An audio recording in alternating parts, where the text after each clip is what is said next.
அதாவது பெரியவங்க சொல்லுவாங்க, ஒரே வேலையை நம்பி இருக்காதடா, 4 வேலையை செஞ்சு 4 காசு சம்பாதிக்க வழியை தேடு அப்படிம்பாங்க. நம்மளுக்கும் கூட 2-3 வேலையை செஞ்சு ஏதாவது காசு சம்பாதிக்குங்கிற எண்ணம் இருக்கும். ஆனால் இதை செஞ்சால் அதை செய்ய முடியுமா, அதை செஞ்சால் இதை செய்ய முடியுமா, இது அது எதை வேணாலும் செய்ய முடியுமாங்கிற ஒரு கேள்வி நம்மளுக்குள்ளே இருக்கும்.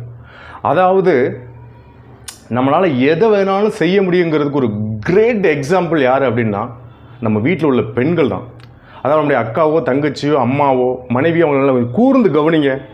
தன்னுடைய வேலைக்கு தகுந்த மாதிரி உடனே தன்னுடைய கேரக்டர் டக்குன்னு வேலைக்கு தகுந்த மாதிரி உடனே மாற்றுவாங்க. ஒரு எக்ஸாம்பிளுக்கு நாம் கூட இருக்குன்னு வச்சுக்கோங்களேன். காலையில் எழுந்துச்சு நம்ம அப்படி பல்லுகளில் தேய்ச்சிட்டு குளிச்சுட்டு ஆஃபீஸுக்கு கிளம்புறதுக்கு முன்னாடி அப்படியே ரொம்ப டயர்டாயிடுவோம்.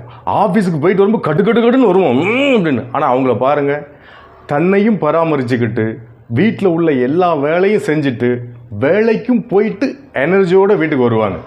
அதாவது நம்மளால் மல்டி டாஸ்க் செய்ய முடியுங்கிறதுக்கு ஒரு கிரேட் எக்ஸாம்பிள் நம்ம வீட்டில் உள்ள பெண்கள் தான். அதனால் சட்டு போட்டு 4 வேலையை செஞ்சு 4 காசை சம்பாதிச்சு நல்லா வாழ்கிறதுக்கு வழியை தேடுவோம். மீண்டும் சந்திப்போம்.